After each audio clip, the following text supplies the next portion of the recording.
Olá pessoal, bem-vindos ao meu canal Florescendo com Ele em Espírito, Alma e Corpo. E eu venho aqui com esse vídeo, seria a parte 3 dos vídeos anteriores que eu postei agora há pouco. E eu gostaria de tocar alguns pontos que esse pastor mencionou em relação à cura dele. Eu gostaria de tecer alguns comentários que eu acho que é de extrema importância. O primeiro que eu gostaria de tocar é quando ele disse: dei minha vida a Jesus, mas tudo o que aconteceu comigo quando menino não foi embora direto.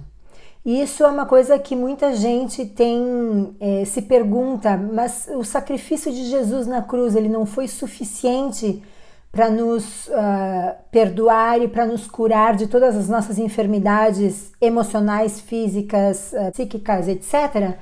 Sim, mas na realidade nós podemos ver, a minha experiência, a experiência de milhares de pessoas, é que quando nós recebemos a Jesus como nosso Senhor e Salvador, como nós professamos a nossa fé, nós recebemos automaticamente o perdão dos nossos pecados e nós nos tornamos vivos, o nosso espírito se torna vivo, porque quando nós não vivemos com Jesus, estamos mortos, né, espiritualmente.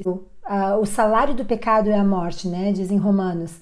Então, como nós somos mortos espiritualmente, quando nós recebemos, entendemos o sacrifício de Jesus, cremos que ele ressuscitou no terceiro dia, que ele morreu pelos nossos pecados, quando nós temos esse entendimento, nós acreditamos e nós professamos a nossa fé, nós automaticamente recebemos o perdão dos nossos pecados, e a palavra de Deus diz que Jesus morreu na cruz pelos nossos pecados e pelas nossas enfermidades, que nós fomos curados.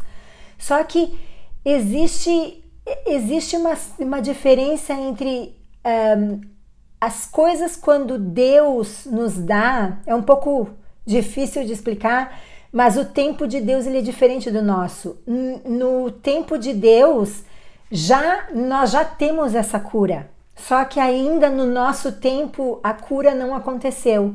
Então, a palavra de Deus fala que nós precisamos renovar nossa mente diariamente com a palavra, né, do Senhor.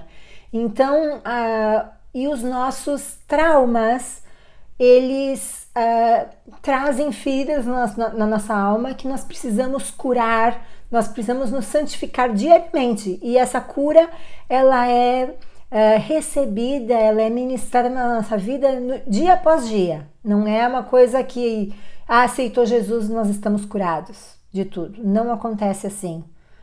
Porque senão, muitas igrejas, muitos crentes não teriam a vida por dentro, né, emocionalmente conturbada, se fosse realmente assim. Aí tem um outro ponto que ele fala: alguns traumas que aconteceram comigo quando criança afetaram o meu casamento, por causa de um trauma de criança que nunca foi curado. Então, em relação a isso, não é só no casamento, nas relações que nós temos com colegas de trabalho, com amigos, etc. Isso também pode acontecer. Muitas vezes nós vemos no nosso cônjuge coisas que nossos pais ou mães faziam para nós. Então é um padrão criado, né? E quando não é curado isso, quando não é curado esse trauma que você teve ou com pai ou com mãe, você acaba trazendo para o casamento, porque muitas vezes o nosso cônjuge, ele é parecido com ou o pai ou a mãe ou o irmão, alguma pessoa que nos causou aquele trauma. Então, ele diz que afetava o casamento dele justamente por isso, porque ele tinha esse trauma, né, guardado em relação à mãe que ele nunca tinha curado.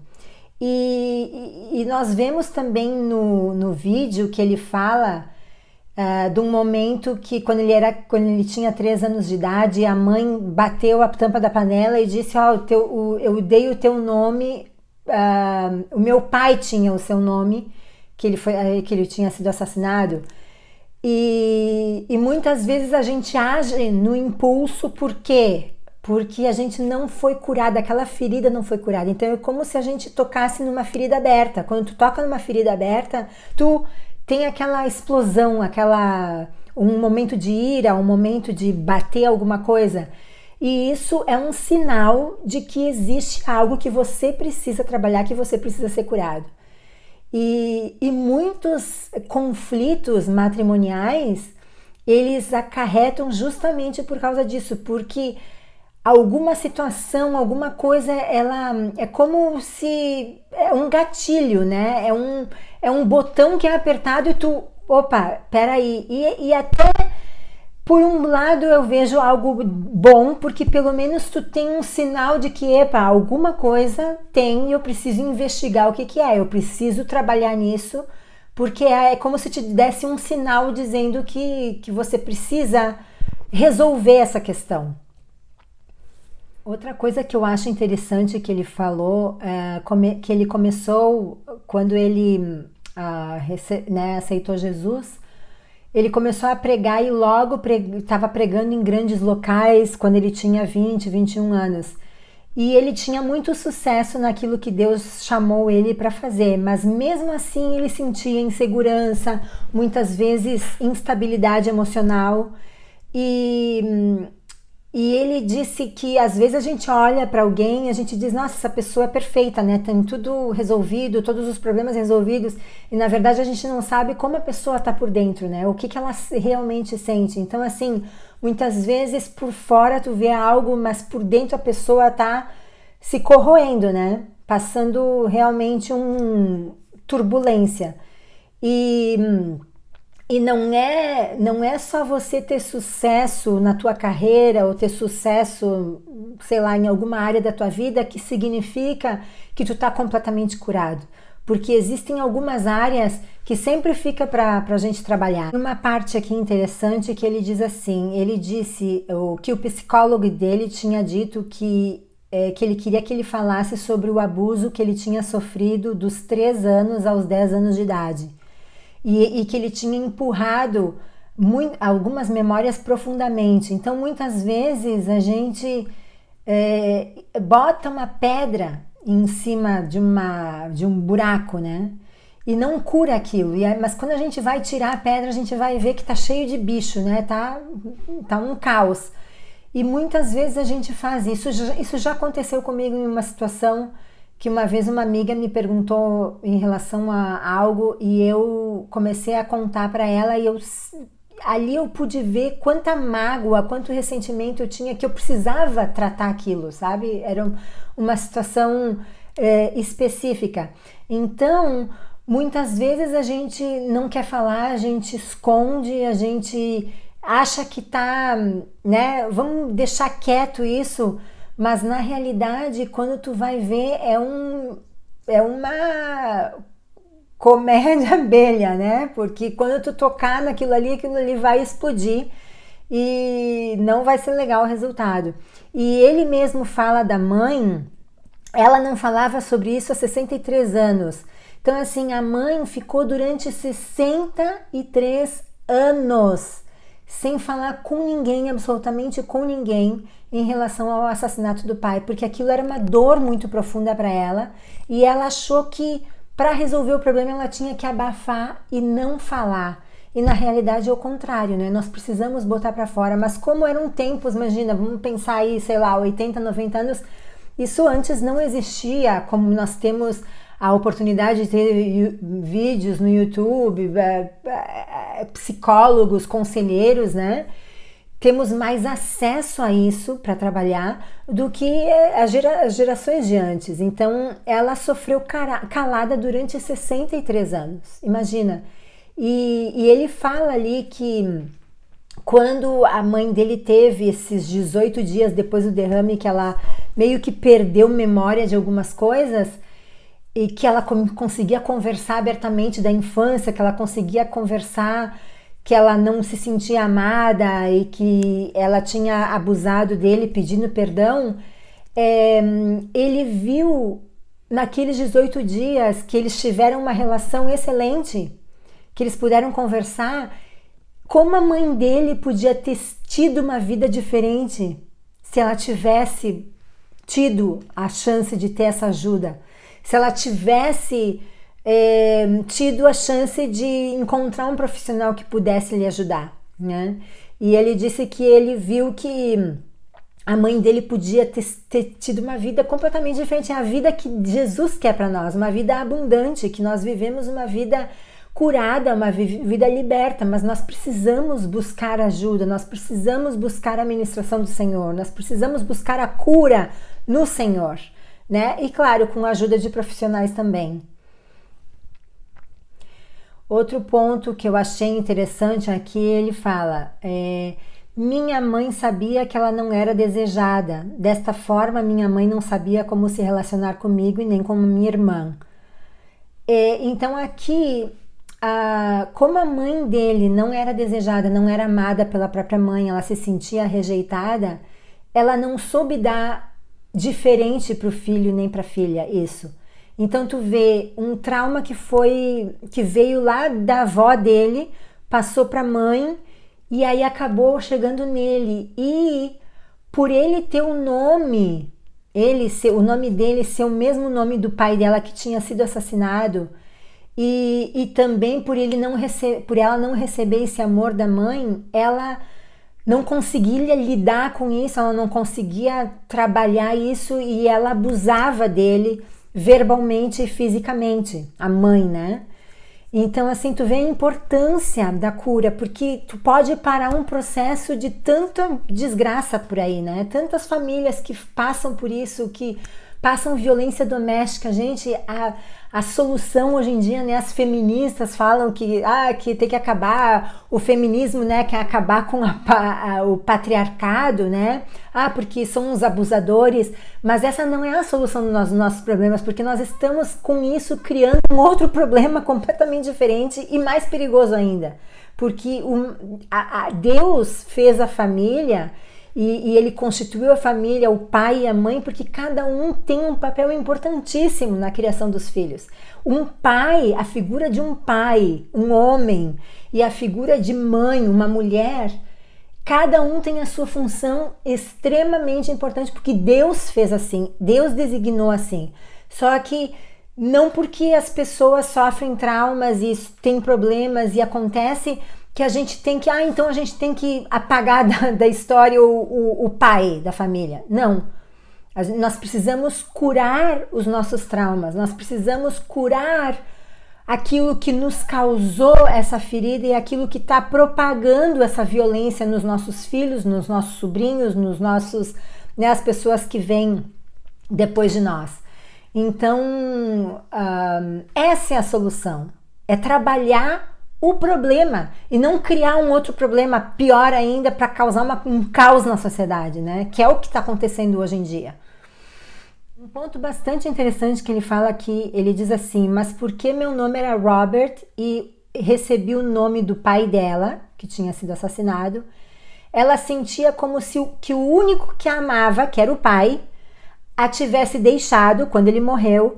Ela não sabia como lidar com isso e esses sentimentos, porque ele tinha o nome do pai dela e lembrava muito o pai, ela não conseguia gerenciar, né, esse trauma que ela tinha, e acabava que a relação dela com o filho ela abusava ele, verbalmente e fisicamente.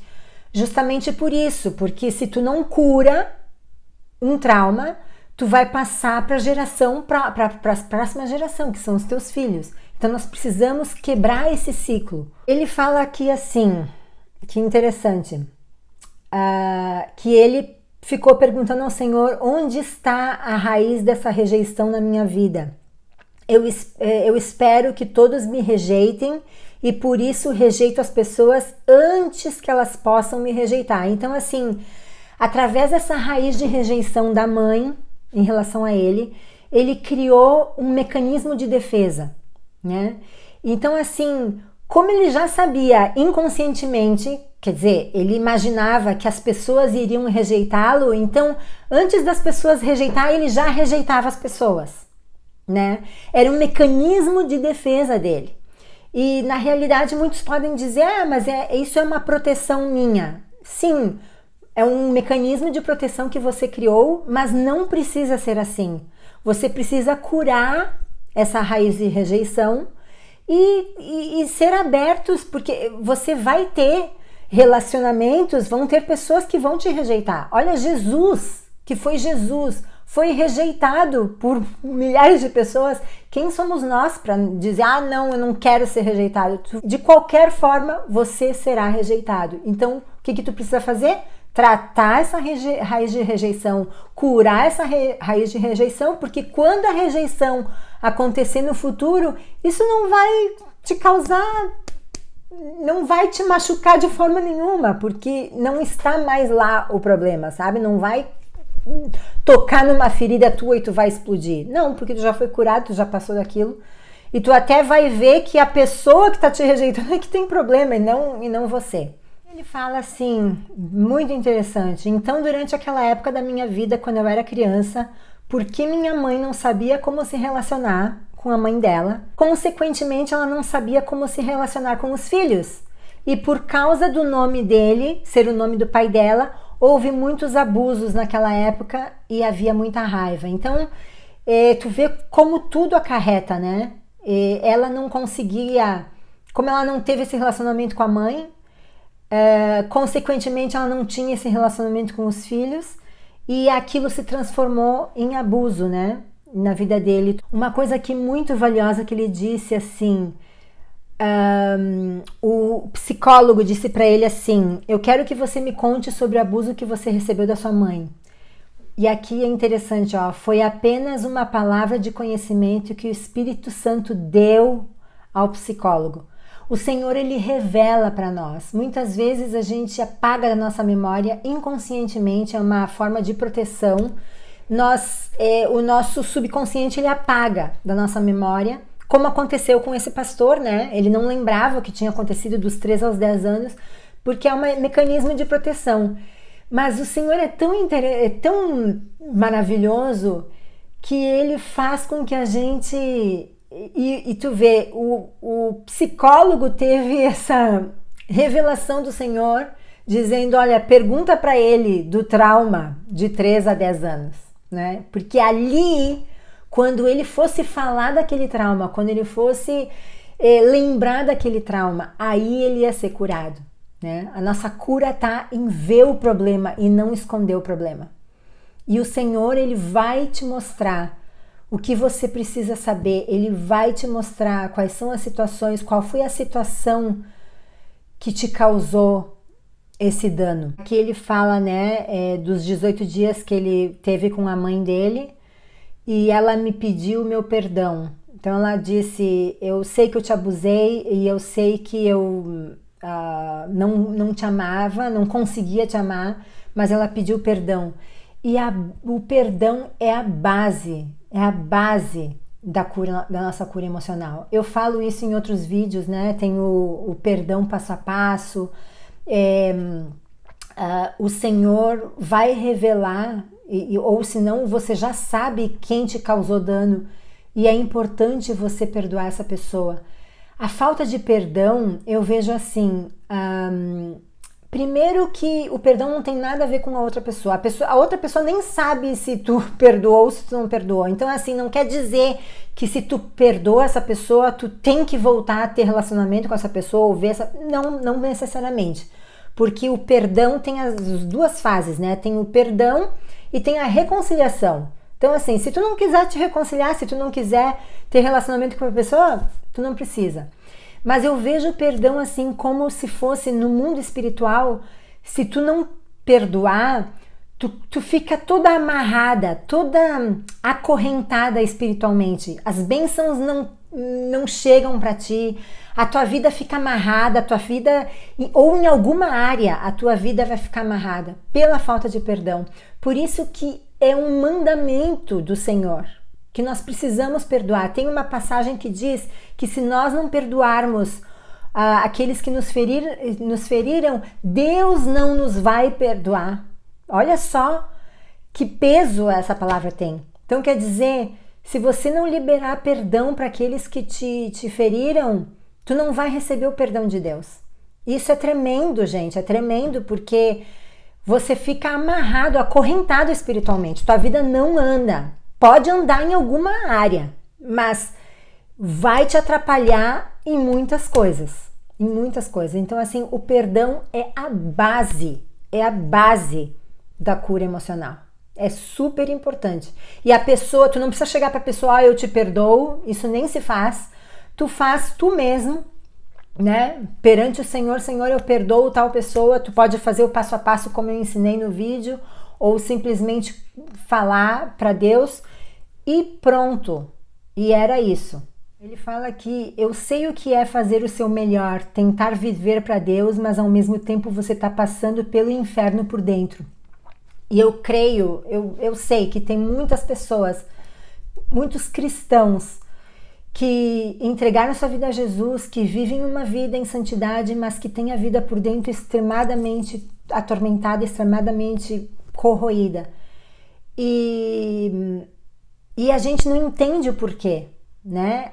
E muitas vezes a gente acha que aquilo que eu já expliquei, que como uma vez que a gente se converte, a gente aceita Jesus, tudo vai resolver ali dentro, e não é assim, né?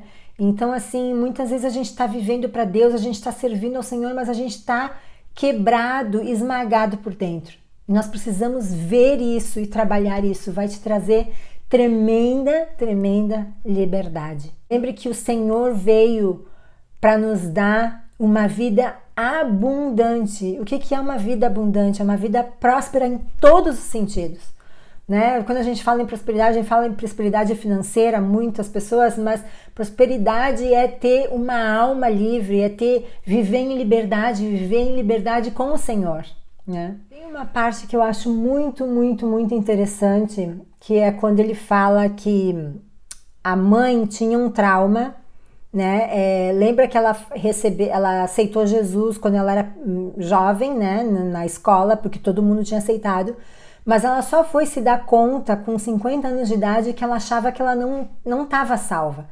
E por que ela não estava salva? E ela disse, ela achava que, porque na verdade ela achava que Jesus havia levado o pai dela. Isso era tudo que ela sabia. Foi o que o pastor disse na época. Então, assim, muitas pessoas não têm sabedoria, né? Então, a gente, no intuito de achar que vai aliviar a dor de alguém, porque Deus quis assim e levou. E aí a pessoa entende que, poxa, se Jesus levou meu pai e me causou tanta dor, ela não vai conseguir se abrir para Jesus, ela não vai conseguir ter uma vida plena com Deus. Justamente porque ela tem esse medo de que, então se eu entregar minha vida para Jesus, ele vai tirar não sei mais o que, porque se ele já tirou antes.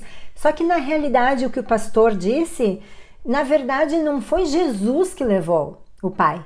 Foi o diabo que ceifou a vida dele, né, através de um cara bêbado que deu os tiros no pai dela, e Jesus recebeu ele no céu. Mas na verdade não era o que Deus queria para ele, mas aconteceu. E assim, Deus, ele não vai impedir as coisas que acontecem conosco. Ele não tem como impedir. Por quê? Porque a base, uma das coisas, dos atributos de Deus é o amor por nós. Por amor a nós, ele nos deu o livre-arbítrio. Então nós temos escolhas. Se eu resolvi hoje que eu quero matar alguém, Deus não vai impedir. Por quê? Porque se ele impedir, ele está infringindo o próprio lei, ou não sei, a regra que ele colocou. A Caroline tem livre-arbítrio, só que ela vai sofrer as consequências, né? Mas assim, ele não vai impedir. Porque senão nós seríamos uns bonecos, né? Eu já falei isso anteriormente, creio, em algum vídeo. Deus nos ama tanto que ele dá o livre-arbítrio para nós. Mesmo que a gente decida fazer a coisa mais horrenda do mundo. Mas ele não vai impedir, porque nós vivemos num mundo caído, infelizmente. Nós estamos aí abertos para qualquer coisa que possa acontecer. A palavra de Deus fala que a chuva vem para os bons e para os maus. Então quer dizer, o dia mau vem para o bom e para o mal, e o dia bom vem para o bom.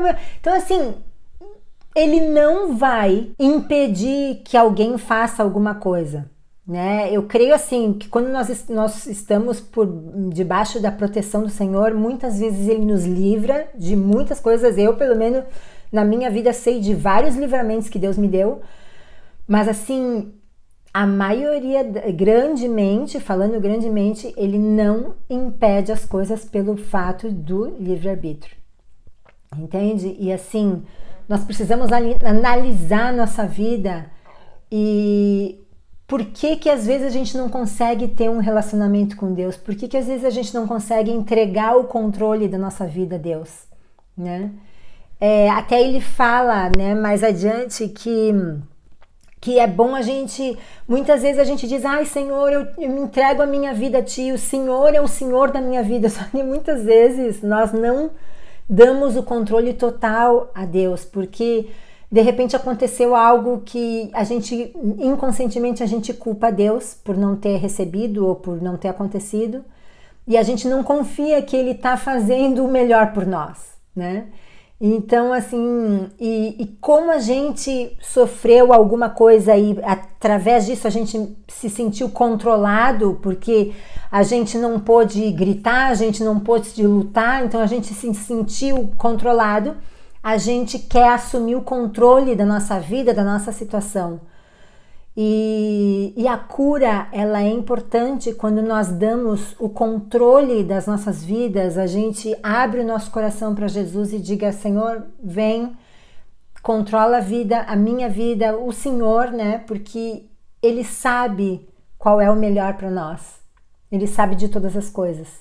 Falando um pouco mais sobre o controle, ele disse, você terá que dar a ele o controle da sua vida e a razão pela qual você está no controle é porque alguém o controlou quando você era criança. Mas agora você cresceu, você é um adulto e você tem controlado a sua vida, né?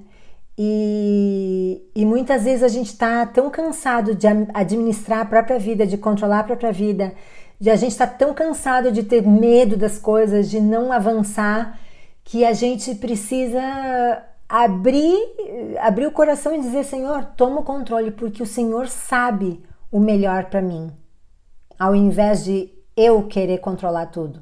Até num retiro que eu fiz muitos anos atrás, eles sempre falavam que quando a gente quer ter o controle das coisas da nossa vida, a gente quer controlar tudo, a gente quer fazer o papel do Espírito Santo na nossa vida ou na vida de outras pessoas, porque só Deus tem o controle de tudo. Só Deus sabe o que vai acontecer amanhã, nós não sabemos. Então, assim, nós queremos fazer o papel do Espírito Santo, né? E isso é um pecado tremendo contra Deus, né? Então, assim, nós precisamos se abrir para entregar a chave, da nossa vida. Entrego a chave nas tuas mãos, Senhor, e faça a tua vontade, que a tua vontade se cumpra na minha vida. Então, amados, era isso. Esses são os pontos principais e os comentários que eu tinha a fazer. E eu desejo de todo o meu coração que vocês sejam realmente tocados pelo Espírito Santo de Deus. E eu creio que através desses vídeos, através dessa ministração, através desse vídeo aqui, você possa lembrar de algo, o Senhor possa tocar em alguma lembrança que você não queira tocar de novo porque dói. Mas lembre-se que é importante trazer isso à luz. É importante falar sobre isso, é importante nós buscarmos ajuda. Até nós cristãos, nós precisamos de ajuda de profissionais. Porque muitas vezes a gente acha que as coisas que a gente passa só acontecem com a gente, que nós somos os únicos desafortunados, né? Que nós somos os únicos que passaram por isso.